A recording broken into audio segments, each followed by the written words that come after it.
Today we're building an Undead pirate epoxy resin diorama.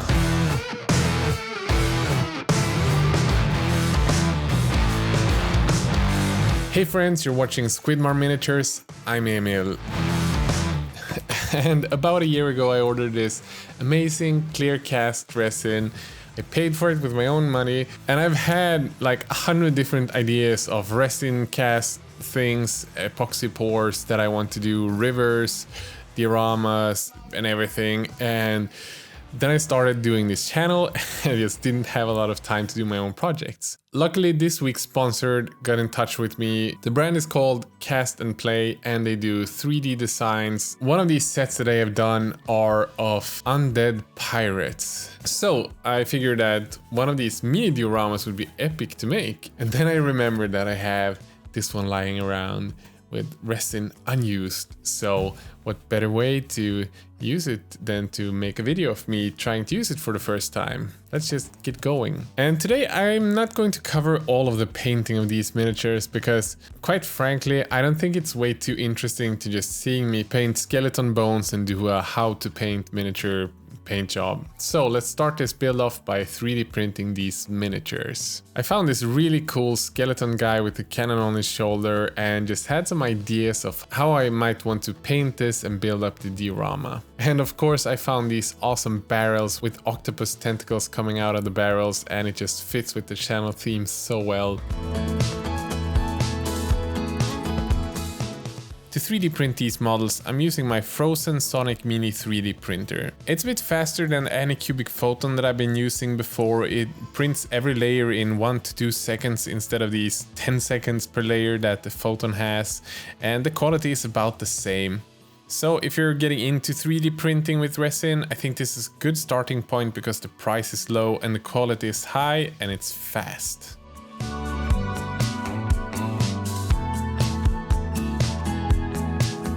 So I started sketching out the mini diorama and try to figure out how I would build it.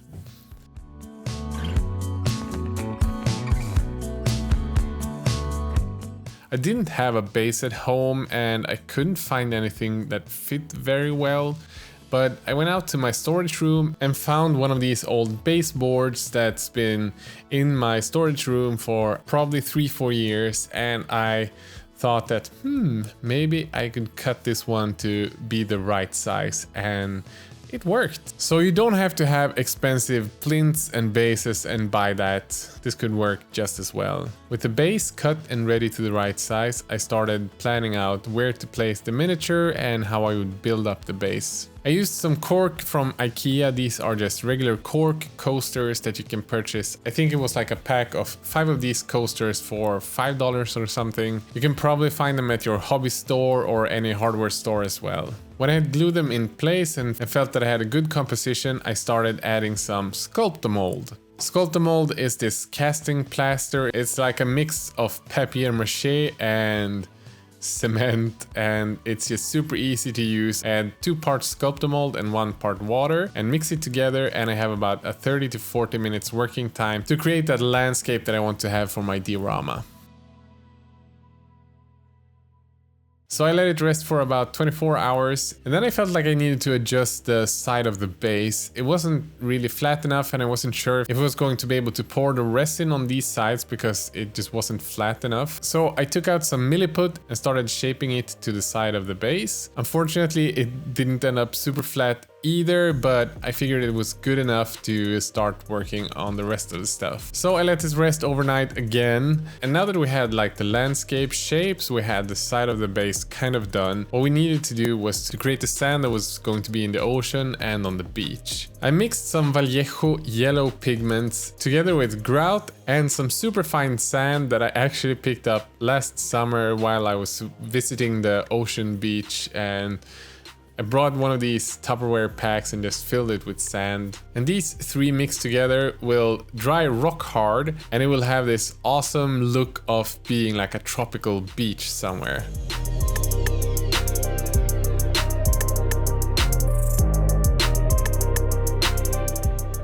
So to stick this to the base, I just add some PVA glue and then start sprinkling some of this grout, pigment and sand mix onto the base.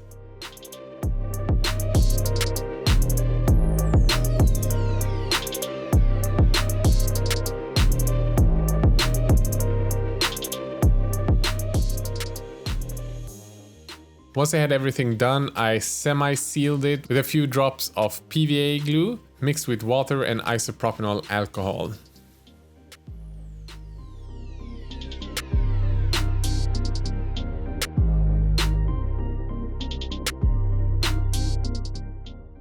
Once that was done, I glued the miniatures in place. I added a bit more of that grout mix, dripped some PVA glue on it to glue the miniature stuck so that it looks like the skeleton's feet are a few steps into the sand. So I have just glued the miniatures to the base. They're a bit dirty from the dust, and it's time to add some grass tufts and things like that. And then I guess it's the moment of truth to see if I can do some casting with epoxy resin. Kind of excited and slightly terrified, but let's see how we do.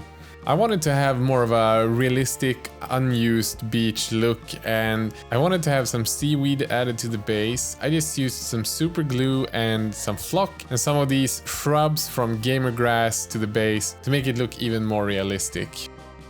It added a lot to the composition to have some of these green dots spread out through the base, so it's not just this flat beach and then skeleton and the barrel on it.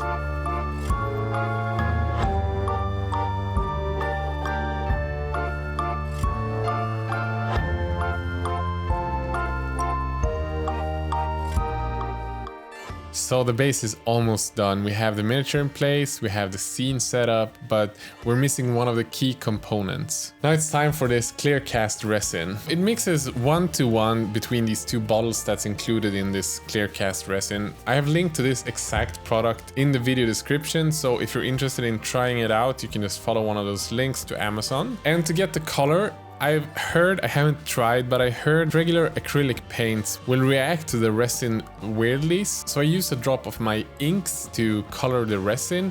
I didn't need a lot of it, and the fact is I used like 1.5 drops of P3 inks from the bottle, but that was enough to make it almost too dark for this specific resin. So next time I will probably just settle with 1 drop for, I think it was 60 milliliters of the resin.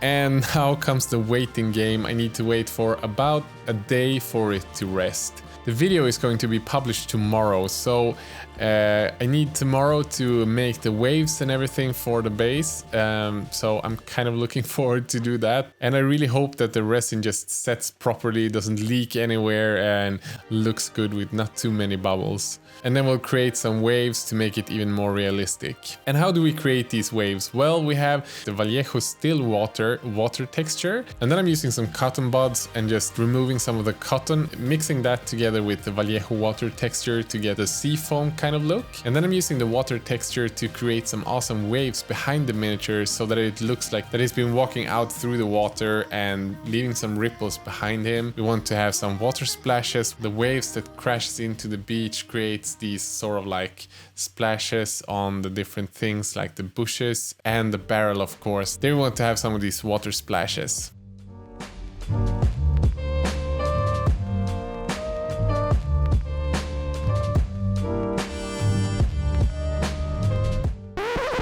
Before we continue with the building, I just want to thank this week's sponsor, Cast and Play, who creates awesome 3D printed miniatures. Every month you get 30 to 40 different sculpts, miniatures, monsters, or just accessories to 3D print yourself, always with a specific theme. This month, for example, you have Demon Hunters. It's just $12.99 per month. If you join right now, you can send them a DM saying you came from Squidmar, and they will give you this awesome pack of skeleton and undead warriors. I put the link in the video description. Let's continue with the building.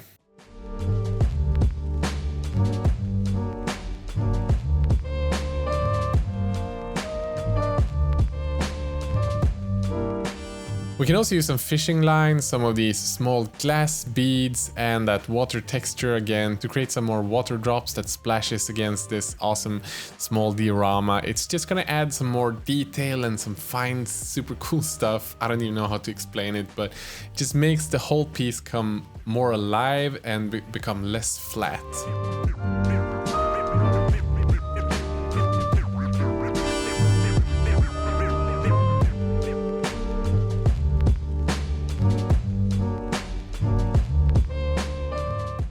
As a final detail, I wanted the squid arms and the octopus arms to be a little bit more glossy, like it's been in the moist or been in water for a bit. And to do that, I'm adding Tamiya X22 Clear Gloss Varnish. I'm not exactly sure what the difference is between this and like the Games Workshop or Vallejo varnish, but it just leaves a much smoother finish. It just looks more realistic. This clear, glossy look makes it look like it's wet, but it doesn't make it shiny, if that makes any sense. So I'm adding 2 coats of this, 3 on some parts where I want it to be even more wet.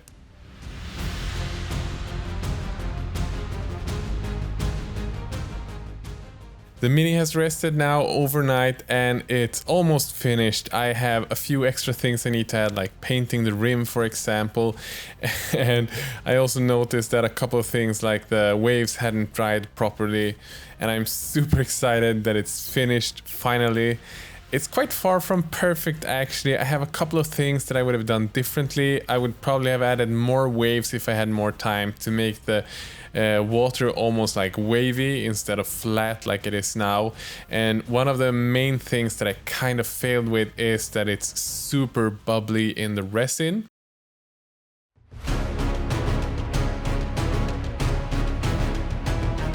It really works for this one because it's like a underwater current that's blowing bubbles into the water. But next time I will stir the resin a bit less because I stirred in a lot of bubbles into the water. Also, I didn't have a good torch light, so I used just a lighter and didn't use it enough to pop the bubbles on the top. But I really learned something for my next time that I will be doing this.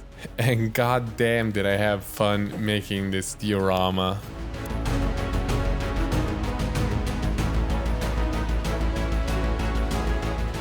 This was an awesome build to make. I had so much fun doing it. It's a little bit different than what I normally do. The funny thing is that the painting took probably more time than the building itself, but I definitely need to start doing more of these. I already have some ideas of different resin cast dioramas that I want to do. If you have any suggestions, leave them in the comment section, obviously. And if you like this video, of course, leave likes and subscribe to this channel because I release hobby videos every week. If you want to support this channel, there's a couple of ways you can do that. You can either follow some of the links to Amazon in the video description, like the resin, for example, and the gloss varnish and all of the airbrush and paint tools that I use. I have them listed on my website as well, squidmar.com. If you have even more money and you want to make sure that every week I can release these videos, I have a Patreon page where you can pledge a few dollars every month. On top of supporting me and helping me run this channel, you also get access to a Discord chat where me and 280 different patrons talk every day. Don't forget to check out this week's sponsor and mention Squidmar to them, and you will get this awesome pack with the skeletons that I mentioned earlier. And with that said, guys, thanks so much for sticking around. Have a great day.